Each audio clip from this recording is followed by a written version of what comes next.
KPSC ಎಡವಟ್ಟಿಗೆ ಪರೀಕ್ಷಾರ್ಥಿಗಳು ರೋಸಿ ಹೋಗಿದ್ದಾರೆ. ಎರಡೆರಡು ಬಾರಿ ಕೆಎಸ್ ಪರೀಕ್ಷೆ ನಡೆಸಿದ್ರು ತಪ್ಪು ಪ್ರಶ್ನೆಗಳನ್ನು ನೀಡಿ ವಿದ್ಯಾರ್ಥಿಗಳ ಭವಿಷ್ಯದ ಜೊತೆ ಚೆಲ್ಲಾಟ ಆಡ್ತಾ ಇದ್ದಾರೆ.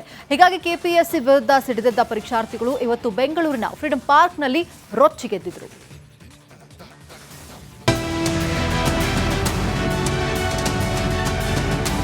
ಆಕ್ರೋಶ, ಕೆಚ್ಚು, ಪ್ರತಿಭಟನೆ, ನೂರಾರು ವಿದ್ಯಾರ್ಥಿಗಳ ರೋಷಾಗ್ನಿ. ಕೆಪಿಎಸ್ಸಿ ವಿರುದ್ಧ ಬೆಂಗಳೂರಿನ ಫ್ರೀಡಂ ಪಾರ್ಕ್ನಲ್ಲಿಂದು ವಿದ್ಯಾರ್ಥಿಗಳ ಆಕ್ರೋಶ ಸ್ಫೋಟಗೊಂಡಿತ್ತು. ಕೆಪಿಎಸ್ಸಿ ಎಡವಟ್ಟಿಗೆ ಪರೀಕ್ಷಾರ್ಥಿಗಳ ಕೆಚ್ಚು. ವಿದ್ಯಾರ್ಥಿಗಳ ಹೋರಾಟಕ್ಕೆ ಬಿಜೆಪಿ ಬೆಂಬಲ. ಕೆಪಿಎಸ್ಸಿ ವಿದ್ಯಾರ್ಥಿಗಳ ತಪಸ್ಸಿಗೆ ಕೊಳ್ಳಿ ಇಡುವ ಕೆಲಸ ರಾಜ್ಯ ಸರ್ಕಾರ ಮಾಡ್ತಿದೆ ಎಂದು ನೂರಾರು ವಿದ್ಯಾರ್ಥಿಗಳು ರೊಚ್ಚಿಗೆದ್ದಿದ್ರು. ಫ್ರೀಡಂ ಪಾರ್ಕ್ನಲ್ಲಿ ಪ್ರತಿಭಟಿಸಿ ಆಕ್ರೋಶ ಹೊರಹಾಕಿದ್ರು. ವಿದ್ಯಾರ್ಥಿಗಳ ಹೋರಾಟಕ್ಕೆ ಬಿಜೆಪಿ ನಾಯಕರು ಜೊತೆಯಾಗಿ ಬೆಂಬಲ ಸೂಚಿಸಿದ್ರು.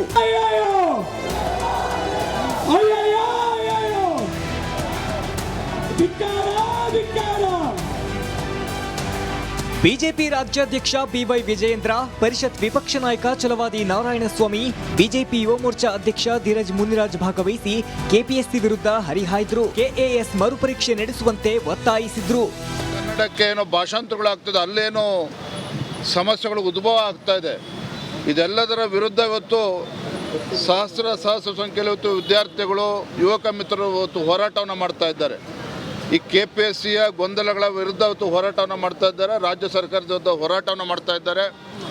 ನಾನು, ನಮ್ಮ ವಿರೋಧ ಪಕ್ಷದ ನಾಯಕರು ಛಲವಾದಿ ನಾರಾಯಣಸ್ವಾಮಿ ಅವರು, ನಮ್ಮ ಶಾಸಕ ಮಿತ್ರ ಇರ್ತಕ್ಕಂಥ ಧೀರಜ್ ಅವರು, ನಮ್ಮ ಸಪ್ತಗಿರಿ ಗೌಡರು ಎಲ್ಲರೂ ಸಹ ಭಾರತೀಯ ಜನತಾ ಪಾರ್ಟಿ ಹೋರಾಟಕ್ಕೆ ಬೆಂಬಲವನ್ನು ನೀಡಿದ್ದೇವೆ. ಕೆಪಿಎಸ್ಸಿ ಪ್ರಶ್ನೆ ಪತ್ರಿಕೆ ಸಿದ್ಧಪಡಿಸುವವರಿಗೆ ಕನ್ನಡ ಜ್ಞಾನವಿಲ್ಲ, ಅಲ್ಲದೆ ಶಿಕ್ಷಣ ಸಚಿವರಿಗೆ ಕನ್ನಡ ಬರಲ್ಲ. ಕನ್ನಡವನ್ನ ಕೊಲೆ ಮಾಡುವ ಸರ್ಕಾರ ಇದು ಎಂದು ಛಲವಾದಿ ನಾರಾಯಣಸ್ವಾಮಿ ಕಿಡಿಕಾರಿದ್ರು. ಯಾರು ಪತ್ರಿಕೆಯನ್ನ ಕನ್ನಡದಲ್ಲಿ ಮಾಡ್ತಾರೋ ಅಥವಾ ಇಂಗ್ಲಿಷ್ನಲ್ಲಿ ಮಾಡ್ತಾರೋ ಅವ್ರ ಹೆಸರು ಜ್ಞಾನೇಂದ್ರ ಕುಮಾರ್ ಅಂತ ನೀವೇ ಮೆನ್ಷನ್ ಮಾಡಿದ್ದೀರಿ. ಬಟ್ ಅವ್ರಿಗೆ ಜ್ಞಾನ ಇದೆಯಾ ಅಂತ ಪರೀಕ್ಷೆ ಮಾಡಬೇಕು. ಒಂದ್ಸಾರಿ ಅವರ ಜ್ಞಾನವನ್ನ ಸ್ವಲ್ಪ ಪರೀಕ್ಷೆ ಮಾಡಬೇಕು. ಪ್ರಶ್ನೆ ಪತ್ರಿಕೆಯನ್ನ ಮೊದಲು ನೀವು ಕನ್ನಡದಲ್ಲಿ ಮಾಡಿ. ಯಾಕೆಂದ್ರೆ ಇದು ಕರ್ನಾಟಕ. ಮಾತೆತ್ತಿದ್ರೆ ಕನ್ನಡದ ಪರವಾಗಿ ಮಾತಾಡ್ತಾರೆ ಮುಖ್ಯಮಂತ್ರಿಗಳು, ಮಂತ್ರಿಗಳು. ಅನೇಕ ಮಂತ್ರಿಗಳಿಗೆ ಕನ್ನಡನೇ ಸರಿಯಾಗಿ ಬರೋಲ್ಲ. ಕೆಪಿಎಸ್ಸಿ ಪರೀಕ್ಷಾರ್ಥಿಗಳ ಏಕಾಂಗಿ ಹೋರಾಟಕ್ಕೆ ಬಿಜೆಪಿ ಬೆಂಬಲ ಸಿಕ್ಕಿರುವುದು ಆನೆ ಬಲ ಬಂದಂತಾಗಿದೆ. Suresh, political bureau, Republic Kannada, Bengaluru.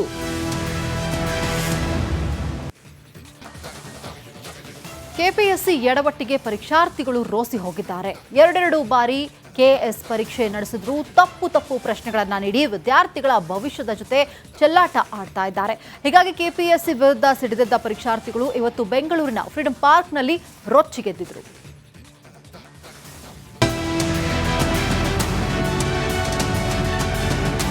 ಆಕ್ರೋಶ, ಕೆಚ್ಚು, ಪ್ರತಿಭಟನೆ, ನೂರಾರು ವಿದ್ಯಾರ್ಥಿಗಳ ರೋಷಾಗ್ನಿ. ಕೆಪಿಎಸ್ಸಿ ವಿರುದ್ಧ ಬೆಂಗಳೂರಿನ ಫ್ರೀಡಂ ಪಾರ್ಕ್ನಲ್ಲಿಂದು ವಿದ್ಯಾರ್ಥಿಗಳ ಆಕ್ರೋಶ ಸ್ಫೋಟಗೊಂಡಿತ್ತು. ಕೆಪಿಎಸ್ಸಿ ಎಡವಟ್ಟಿಗೆ ಪರೀಕ್ಷಾರ್ಥಿಗಳ ಕೆಚ್ಚು. ವಿದ್ಯಾರ್ಥಿಗಳ ಹೋರಾಟಕ್ಕೆ ಬಿಜೆಪಿ ಬೆಂಬಲ. ಕೆಪಿಎಸ್ಸಿ ವಿದ್ಯಾರ್ಥಿಗಳ ತಪಸ್ಸಿಗೆ ಕೊಳ್ಳಿ ಇಡುವ ಕೆಲಸ ರಾಜ್ಯ ಸರ್ಕಾರ ಮಾಡ್ತಿದೆ ಎಂದು ನೂರಾರು ವಿದ್ಯಾರ್ಥಿಗಳು ರೊಚ್ಚಿಗೆದ್ದಿದ್ರು. ಫ್ರೀಡಂ ಪಾರ್ಕ್ನಲ್ಲಿ ಪ್ರತಿಭಟಿಸಿ ಆಕ್ರೋಶ ಹೊರಹಾಕಿದ್ರು. ವಿದ್ಯಾರ್ಥಿಗಳ ಹೋರಾಟಕ್ಕೆ ಬಿಜೆಪಿ ನಾಯಕರು ಜೊತೆಯಾಗಿ ಬೆಂಬಲ ಸೂಚಿಸಿದ್ರು.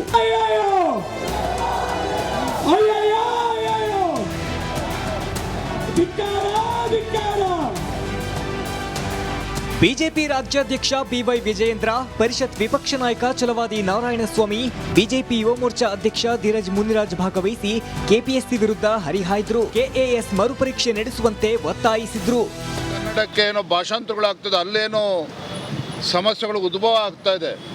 ಇದೆಲ್ಲದರ ವಿರುದ್ಧ ಇವತ್ತು ಸಹಸ್ರ ಸಂಖ್ಯೆಯಲ್ಲಿ ಇವತ್ತು ವಿದ್ಯಾರ್ಥಿಗಳು, ಯುವಕ ಮಿತ್ರರು ಇವತ್ತು ಹೋರಾಟವನ್ನು ಮಾಡ್ತಾ ಇದ್ದಾರೆ.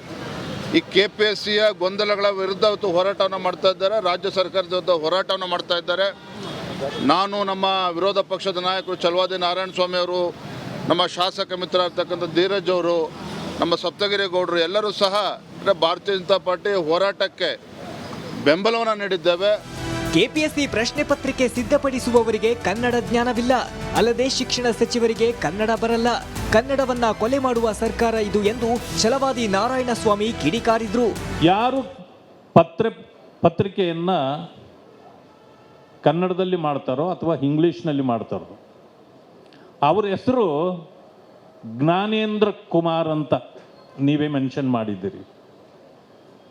ಬಟ್ ಅವ್ರಿಗೆ ಜ್ಞಾನ ಇದೆಯಾ ಅಂತ ಪರೀಕ್ಷೆ ಮಾಡಬೇಕು. ಒಂದ್ಸಾರಿ ಅವರ ಜ್ಞಾನವನ್ನ ಸ್ವಲ್ಪ ಪರೀಕ್ಷೆ ಮಾಡಬೇಕು.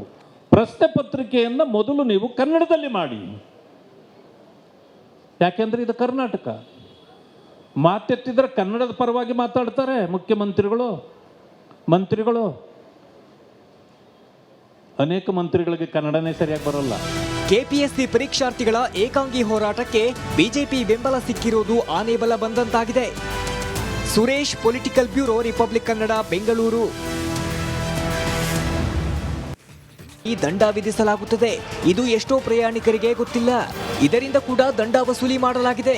ಹಾಗಿದ್ರೆ ಯಾವ್ಯಾವ ತಿಂಗಳಲ್ಲಿ ಎಷ್ಟು ದಂಡ ವಸೂಲಿ ಮಾಡಲಾಗಿದೆ ಅಂತ ನೋಡೋದಾದ್ರೆ, ಕಳೆದ ವರ್ಷ ಜನವರಿ ತಿಂಗಳಲ್ಲಿ 49,250 ರೂಪಾಯಿ, ಫೆಬ್ರವರಿಯಲ್ಲಿ 31,850 ರೂಪಾಯಿ, ಮಾರ್ಚ್ನಲ್ಲಿ 27,800 ರೂಪಾಯಿ, ಏಪ್ರಿಲ್ನಲ್ಲಿ 19,700 ರೂಪಾಯಿ, ಮೇ ತಿಂಗಳಲ್ಲಿ 20,610 ರೂಪಾಯಿ, ಜೂನ್ ತಿಂಗಳಲ್ಲಿ 18,300 ರೂಪಾಯಿ, ಜುಲೈನಲ್ಲಿ 23,610 ರೂಪಾಯಿ, ಆಗಸ್ಟ್ನಲ್ಲಿ 22,000 ರೂಪಾಯಿ, ಸೆಪ್ಟೆಂಬರ್ನಲ್ಲಿ 33,250 ರೂಪಾಯಿ, ಅಕ್ಟೋಬರ್ ತಿಂಗಳಲ್ಲಿ 17,350 ರೂಪಾಯಿ, ನವೆಂಬರ್ನಲ್ಲಿ 38,650 ರೂಪಾಯಿ, ಡಿಸೆಂಬರ್ ತಿಂಗಳಲ್ಲಿ 14,850 ರೂಪಾಯಿ ದಂಡ ವಸೂಲಿ ಮಾಡಲಾಗಿದೆ. ಹೀಗೆ ಒಂದು ವರ್ಷದಲ್ಲಿ 702 ಮಂದಿಯಿಂದ 3,17,220 ಲಕ್ಷ ಮೊತ್ತ ದಂಡ ಸಂಗ್ರಹಿಸಲಾಗಿದೆ. ದೀಪ್ತಿ ತೋಳ್ಪಾಡಿ, ರಿಪಬ್ಲಿಕ್ ಕನ್ನಡ, ಬೆಂಗಳೂರು. ಸುಖಾಸುಮ್ಮನೆ ರೀಲ್ಸ್ ಮಾಡಿದ್ದು, ಅನುಮತಿ ಇಲ್ಲದೆ ಫೋಟೋ ತೆಗೆದಿದ್ದು, ಟಿಕೆಟ್ ಇಲ್ಲದೆ ಪ್ರಯಾಣ ಮಾಡಿದ್ದು, ಹೀಗೆ ಒಂದಿಲ್ಲೊಂದು ರೂಲ್ಸ್ ಬ್ರೇಕ್ ಮಾಡಿದ ನಮ್ಮ ಮೆಟ್ರೋ ಪ್ರಯಾಣಿಕರಿಗೆ ಬಿಎಂಆರ್ಸಿಎಲ್ ದಂಡದ ಬಿಸಿಯನ್ನ ಮುಟ್ಟಿಸಿದೆ. ಹೀಗೆ ಒಂದು ವರ್ಷದಲ್ಲಿ ಸಂಗ್ರಹವಾದ ದಂಡದ ಮೊತ್ತ ಎಷ್ಟು ಗೊತ್ತಾ? ಇಲ್ಲಿದೆ ನೋಡಿ.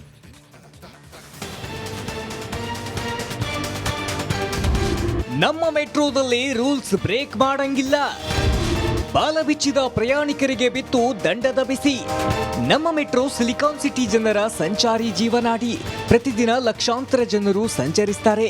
ಆದರೆ ಇದರಲ್ಲೂ ಕೂಡ ಕೆಲವೊಂದಿಷ್ಟು ಪ್ರಯಾಣಿಕರು ರೂಲ್ಸ್ ಬ್ರೇಕ್ ಮಾಡಿ ದುರ್ವರ್ತನೆ ತೋರಿದ್ರು. ಅಂತಹವರಿಗೆ ಬಿಎಂಆರ್ಎಲ್ಸಿ ದಂಡದ ಬಿಸಿ ಮುಟ್ಟಿಸಿತ್ತು.